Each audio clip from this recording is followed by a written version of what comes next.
In the jungle or on a beachhead, taking a hut apart without stripping threads or bending ribs was a fussy job you rarely had time for.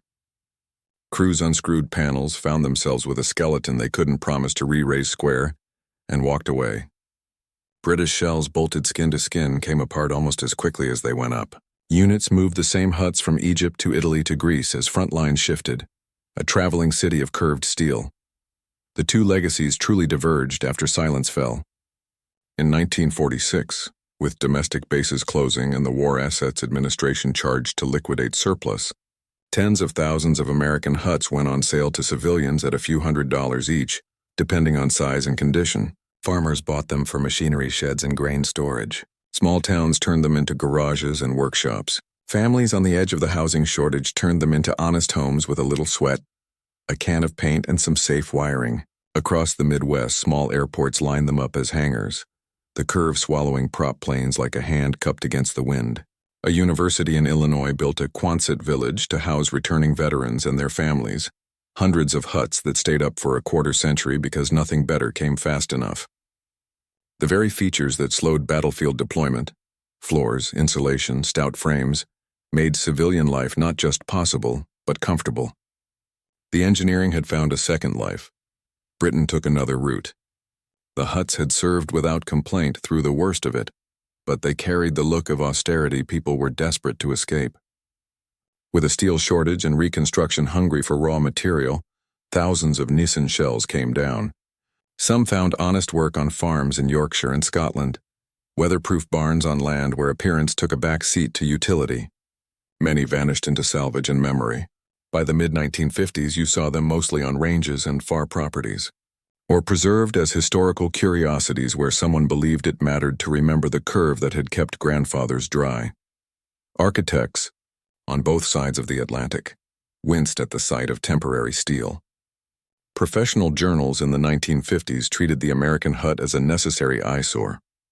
British critics could be harsher, condemning the Nissen form as a corrugated embarrassment, fit to be erased from the landscape as soon as budgets allowed. It was an easy pose to take when the roofs over your own head were slate and timber. It ignored the plain truth. Both designs had sheltered millions, cheaply, quickly, effectively, when alternatives would have meant shivering and loss. Commonwealth countries spun their own variants that quietly returned to first principles. In post-war Australia, government schemes built simplified curved roof shelters for immigrant housing and remote work sites. Speed and cost beating elegance when distance and dust set the rules. Canada kept building Nissen pattern shells for hard northern bases, where single-layer metal did better than insulated walls that iced and sagged. The curve and the bolt, it turned out, travel well in weather that punishes pretense. By the Vietnam era, militaries had discovered lighter, quicker systems, aluminum frameworks, fabric panels, containerized shelters that could ride a helicopter sling and bloom into buildings within hours. Today, armies deploy expandable shelters that unroll like a trick of stagecraft and settle into place with power ready at the panel board. They're fast and flexible and priced accordingly. A modern unit can cost tens of thousands, many times more per square foot than the steel and timber huts of the Second World War. It's progress, yes, but progress that often assumes secure air and calm supply lines, which circles us back to the lesson the curve first taught in 1916. Not every improvement improves the thing you need most. Nissen began by asking the narrowest question a battlefield builder can ask. What is the minimum that keeps a man alive and standing? Curved sheets, bolts through 3 layers, a door that closes, no foundations if you don't have them, no framing if framing slows you down. A sergeant and 5 exhausted infantrymen reading an instruction card with their thumbs and getting it done in 72 hours under the hiss of falling steel. The American engineers asked a different question. How do we make a better building? Stronger, warmer, wired. Their answer was honest and smart. It made life in the rear solid and decent. But when the clock ran the show, and in combat it always does, better was too slow. You see that tension everywhere in wartime kit. The M1 Garand outshot the old bolt-action Springfield and gave American infantry a tempo edge at the cost of weight and maintenance. Sherman tanks rolled and could be repaired in field conditions. They were also out-armored by German cats that killed beautifully and broke often. In 1,000 decisions, American forces won by building enough, good enough, and moving it where it had to be, rather than waiting on perfection. The American hut fit that pattern strangely. It was a better building that sometimes lost to a rougher one because nights in mud don't care about your finished carpentry. Think about the 1st Marine Division on Guadalcanal in late 1942, the mud, the heat, the mosquito whine that never really stops, and how 3 days to honest shelter would have tasted like a miracle. 10 days to comfort is the better promise if you aren't dodging shells and rain, if you can count on electricians and floorboards showing up on time. But 3 days wins an argument when you're tired and the clouds roll in low. Modern doctrine, especially in the years after Iraq and Afghanistan, drifted into a reasonable dream. Build the infrastructure first, secure the lines, bring troops into places where water, wire, and shelter wait patiently for them. In permissive skies with months to stage, it works. Against a peer who contests your seas and air, who interrupts your shipping and moves the line under your feet, the old math returns. Speed becomes its own armor. The U.S. Marine Corps put new words to an old idea in 2019 with Expeditionary Advanced Base Operations. Dispersed, fast, survivable footprints that acknowledge the clock as an enemy you can beat only by moving. Outside the military, the same argument plays out after storms and fires. Building codes and best practices rightly insist on safe electrics, sound insulation, and strong foundations for permanent homes. But when floodwater has just receded and families are sleeping 3 to a couch, the minimum viable roof becomes an act of mercy that buys time for the right rebuild. After the Gulf Coast drowned in 2005, temporary housing arrived as small manufactured homes that needed concrete pads and utility hookups. Good solutions for month 3, not week 1. Curved steel shells dropped on sleepers could have gone up in days using the labor and tools on hand, the way the older designs always intended. Across America, you can still see the American hut's second life in fields and on county roads. A silver half-moon turned farm shed, doors rolled back on rusty tracks, a tractor's nose just inside the shade. At small airports, the curve shelters a single-engine plane with a sun-bleached tail. On a few old bases, a row still stands, paint chalked, windows clouded, the shape so plain it disappears until you look twice and wonder how many winters that steel has heard. Most British shells are gone, dismantled for scrap or left to rest where only a shepherd and his dog might notice. But their absence says nothing unkind. They were meant to come and go. The American huts that linger prove we built them strong enough to outlast their orders. The British huts that vanished proved soldiers could build them anywhere, anytime, and walk away without regret when the map changed. In the end, both approaches answered their masters. One prioritized speed, the other permanence. One got men out of the weather while the shells still fell. The other made decent workplaces and classrooms where apprentices learned trades and planners, spun up airfields that helped win a global war. They share a curve and a corrugation and the fact that steel remembers hands. You can still hear the sound if you've ever worked a bolt through a clean hole, metal easing down, the last quarter turn snug. The ring in the wrist bones when the wrench slips and you laugh because you know you're almost done. Maybe that's the human center of it. In dark weather, the right answer is the one you can build before the next barrage. In good weather, the right answer is the one that serves long enough to teach your children to do it better. Nissen's brutal simplicity gave armies a way to survive the week. America's heavier hand gave towns and bases a way to live the years that followed.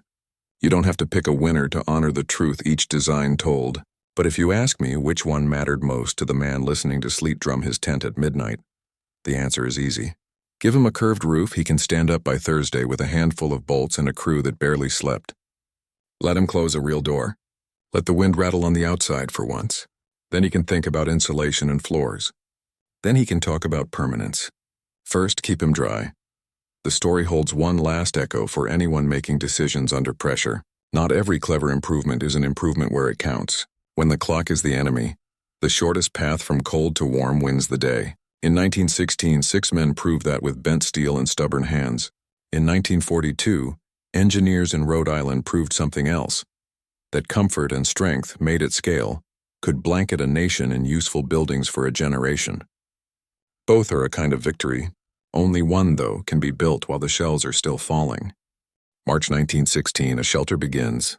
Before the sun burned the mist off the fields, a man in a mud-stained greatcoat walked the edge of a cold construction site and tried to answer a simple, merciless question. How do you keep men alive when the ground itself wants to swallow them? Lieutenant Colonel Peter Nissen, Royal Engineers, wasn't hunting for a place in architectural history. He was watching soldiers on the Western Front lose to exposure while they waited for buildings that never came. Timber was scarce. Carpenters were in the line.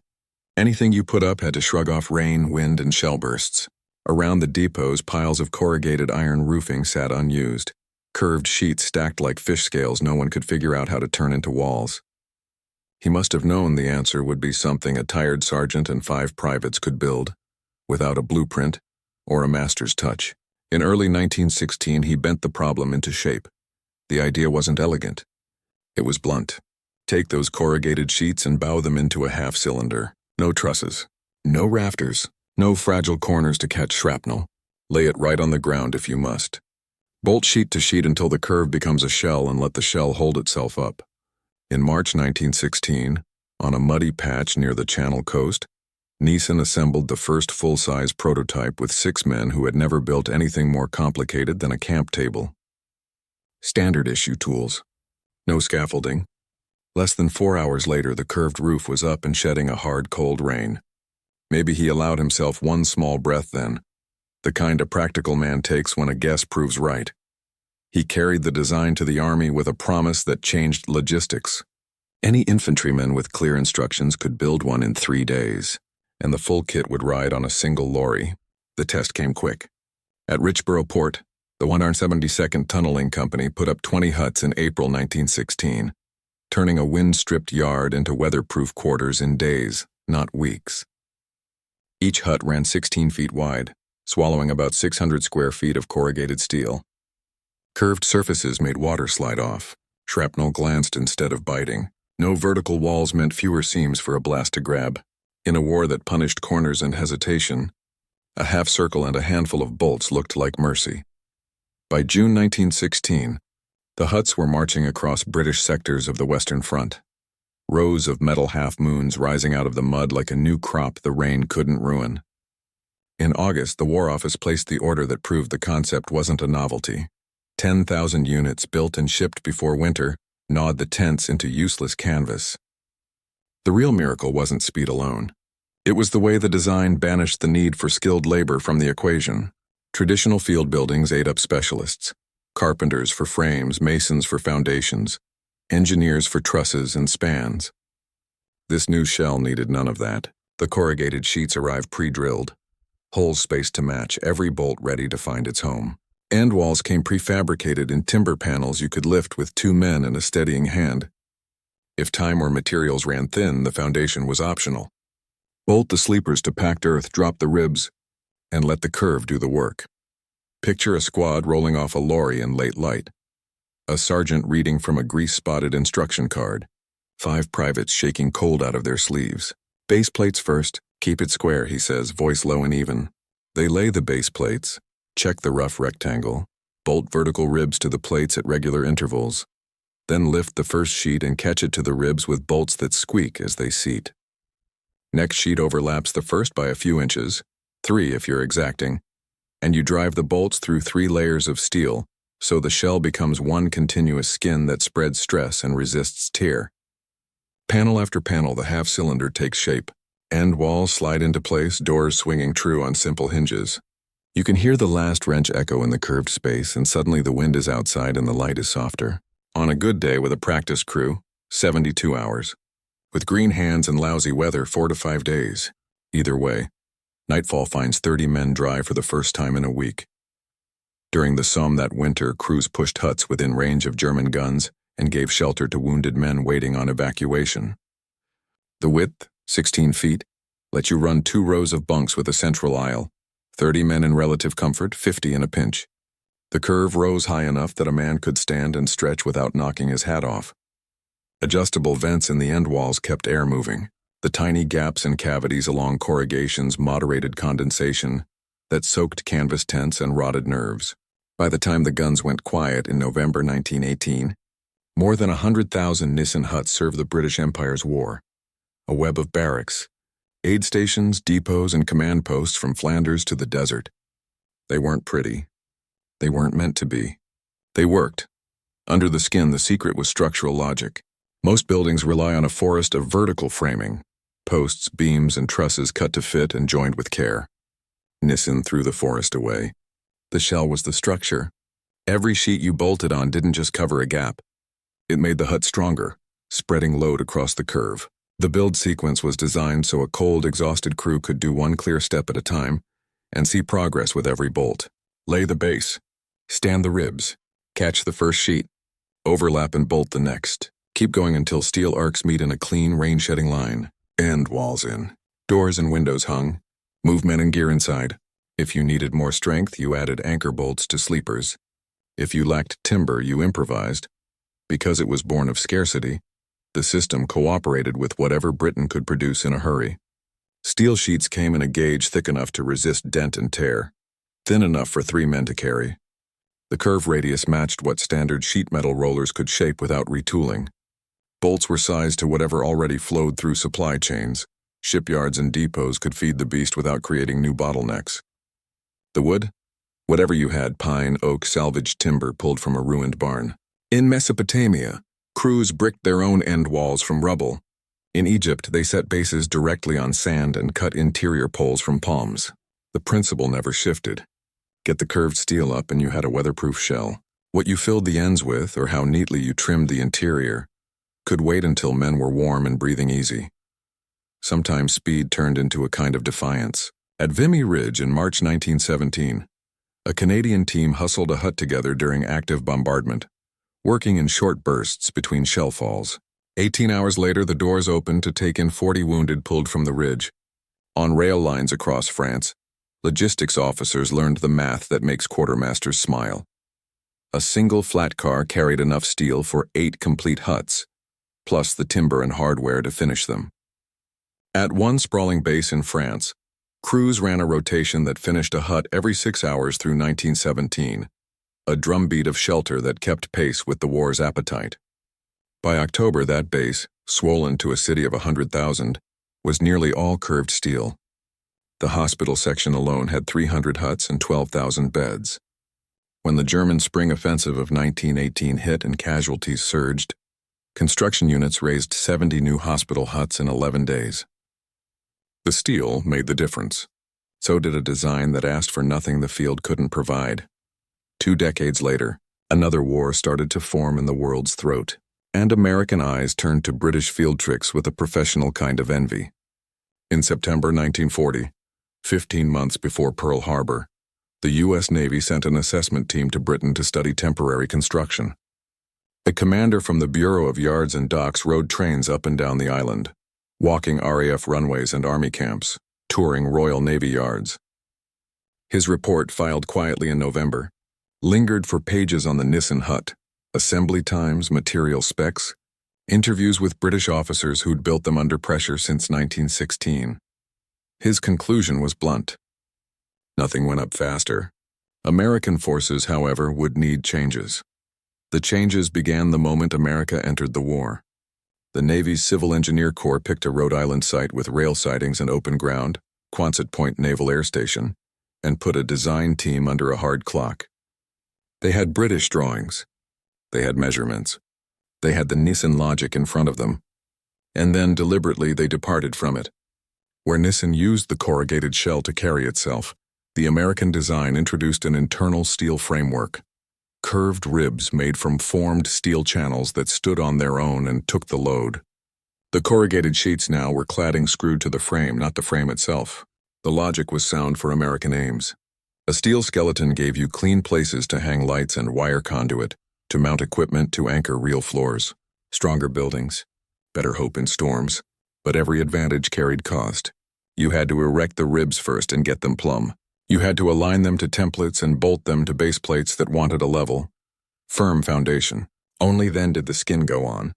In tests at Quonset Point in March 1942, that philosophical change, framework first, skin second, added 12 to 18 hours to a build that already demanded more hands. The Navy accepted the trade. Doctrine assumed bases would be occupied for months or years. Comfort and permanence weren't luxuries, they were policy. So the American hut grew features the British version either skipped or left for later. Fiberglass insulation slid between the outer steel and an interior lining of plywood. Floors went in as part of the first build. Pressure-treated joists, subfloor, finished boards so the mud stopped at the threshold. Windows ran larger and screened. Doors took American hardware. Electrical conduit tucked neatly into the rib geometry, not tacked on in a mess of wire after the fact. Every change made life inside better. Every change added components, weight, and time. A full American package could weigh roughly a third more than a comparable British kit, needing more railcars, more trucks, more muscle. By May 1942, the Navy standardized 3 widths, 20, 40, and 50 feet with lengths in even increments, and let contracts to big stateside firms that knew prefabricated steel. The first mass-produced units shipped that June. The hidden penalty of the framework came due in the field. Each curved rib was a precisely formed part with holes drilled to match a template. If one rib bent in transit, if salt air gnawed holes on a long crossing, if a crate simply went missing, the geometry of the whole frame shifted and refused to cooperate. A Nissen shell tolerated a little slop. Corrugated panels would flex themselves into alignment as you bolted around the curve. The American ribs insisted on exactness. Crews spent hours with levels and plumb lines, making sure each arch stood true to 90 degrees and hit its spacing. You could hear the difference on sight. The patient tap of a hammer on a shim, the muttered numbers of a corporal reading off a tape to the inch. "They built it perfect for the States," a CB muttered on a sweltering runway. "Out here, perfect is a rumor." The bolt count told the same story. A 16-foot British hut could stand with a few hundred bolts total, most of them tying sheet to sheet and shell to base. A 40-foot American hut consumed a small hardware store, ribs to plates, ribs to bracing, panels to ribs with dozens of self-tapping screws per sheet. Then the interior, wood to steel, insulation fasteners, electrical boxes, floor joists locking into the base. Every fastener was a chance to lose 10 minutes hunting a dropped nut in the mud or swapping a broken driver. It didn't help that American manufacturing's tight tolerances, a blessing in a factory, turned tyrant in the field. In stateside yards, everything fit perfectly. Under a tropical sun or on a North African beach, perfectly was a harsh standard. On Guadalcanal in early 1943, the 804th Engineer Aviation Battalion rolled crates up to Henderson Field and discovered that humidity had started rust in the bolt holes on some ribs during the Pacific crossing. Those ribs couldn't be trimmed or bent into compliance. The skeleton depended on exact radii. You waited for replacements, that's what you did. 3 weeks in tents while new ribs came down from Pearl. At Camp Endicott in Rhode Island, where CBs trained, instructors timed both systems with stopwatches. A crew that could push a British-style shell to completion in 48 hours needed 96 for a comparable American hut fitted with the insulation. Lining, conduit, and full floor that made it livable for a long tour. Electricians had to be on site during assembly because the cleanest way to run cable was through the framework as it rose. In rear areas with ample tradesmen, that coordination worked. In forward zones where the only electrician was also repairing a generator across the ridge, the schedule kinked. Reports out of the Solomons in spring 1943 note 2-day delays just waiting for a qualified man to land with his tools. Floors, the pride of the American interior, became a speed tax all their own. British huts often stood over duckboards or packed earth. You could pour a slab later if time and materials allowed. The American plan wanted joists, subfloor, and finish in the first pass. Clean, comfortable, and slow. When Patton's Western Task Force came ashore near Casablanca on November 8, 1942, construction officers carried orders to throw up camps for 35,000 men. The plan allocated space and transport for American huts straight off Virginia docks. The sand didn't care about plans. At coastal sites, foundation plates twisted when bolts bit down into sand that shifted like a living thing. Crews spent days shimming and bracing ribs, trying to catch level across ground that refused to hold still. An after-action report filed in December gave the hard number. About 4 days per hut here, mostly buying back stability one wedge at a time. A few miles away, a British team built a field hospital with Nissen shells shipped up from Alexandria. Local laborers who spoke little English took the rhythm fast. They skipped foundations, laid sleepers straight on graded sand, buried the base in berms to fight wind, and had 16 huts standing in 9 days. When a windstorm tore through in late November, a few American frames that hadn't yet been skinned toppled. The British shells, already whole, stood in the gusts and rattled but did not fold. The Pacific drew the contrast in harsher light.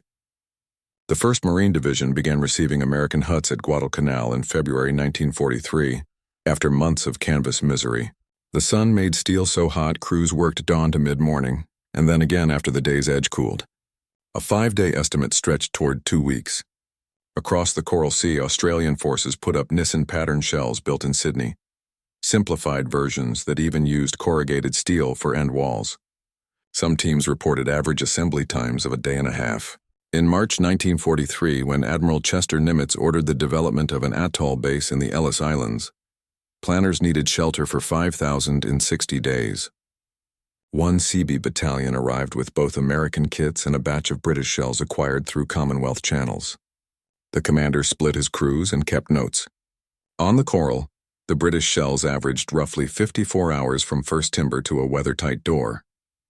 The American huts averaged about 91, the gap driven by frame alignment and interior finishing. In emergencies, speed turned into medicine. After the Battle of Midway in June 1942, hospital capacity around Pearl Harbor had to surge in days, not months. A fully finished American hut, with its foundation, frame, floors, and electrical, would have demanded 2 weeks the wounded did not have. Crews compromised. They raised curved shells fast, 3 days to weatherproof, and brought in medical equipment with temporary power after. Those wards served through 1944. 2,000 patients sheltered under steel that went up on urgency and common sense. Even weather had its say about complexity. Insulation in American huts kept heat and cold at bay, but the layered wall sometimes trapped moisture in places that never dried. In the Aleutians, where fog and rain teach patience, insulated huts developed condensation between outer steel and inner plywood, seeding rust and mold. British shells, single-layered and draftier, stayed drier even if they were never cozy. You could live with a sweater and a small stove. You could not live with rot. What America lacked in elegance, it supplied in volume. By midsummer 1943, an Indiana plant stamped and shipped 200 complete hut packages per day, with a Pennsylvania plant adding another 150. Over a year, the total topped 100,000 units, an industry that demanded interchangeability so strict a rib made in January 1943 would meet holes punched in a panel in August. 1944 without complaint. Die forming, jigs. Quality control that made American factories the envy of the world. Standardization reached beyond dimensions. Logistics officers got to plan in unit loads. A 40x20 package filled a standard flat car. Ships booked cargo by hut counts. Depots stocked ribs and panels knowing any part would fit any hut of the same width wherever it had been born. It was efficient. It was also the opposite of the improvisational freedom that made British shells work in odd corners of the war. Cost followed philosophy. In 1943, a complete American 40x20 package, steel, timber, insulation, electrical, flooring, ran in the neighborhood of $850. A British hut, in inflation-adjusted terms from Great War records, came closer to $230. You could make a moral case for the American spend. War is hellish enough without sleeping on mud. But when you multiplied the difference by tens of thousands, procurement officers felt the weight. By war's end, American expenditures on the program ran well above $100 million. Production totals told a story that wasn't about industrial strength so much as design friction. The United States manufactured around 170,000 huts between 1941 and 1946. Britain produced roughly 100,000 Nissen huts during just 3 years of the First World War. Any decent sheet metal shop could stamp a corrugated panel and drill a clean line of holes. Fewer shops could roll and punch precision ribs by the thousands. It wasn't a one-sided contest. Once built, American huts could become whole worlds. The framework took partitions and heaters and heavy equipment bolted to steel. They became machine shops and classrooms, map rooms, and radar sheds, perfect for rear areas, training fields, and places that would fly the flag for decades. On the California shore, a naval air station received more than 400 huts in 1943 and used them for workshops and offices long after VJ Day. Some stood for half a century. That longevity validated the American choice in places where permanence mattered more than speed. But the same framework that held a drill press in a stateside shop made field reuse hard.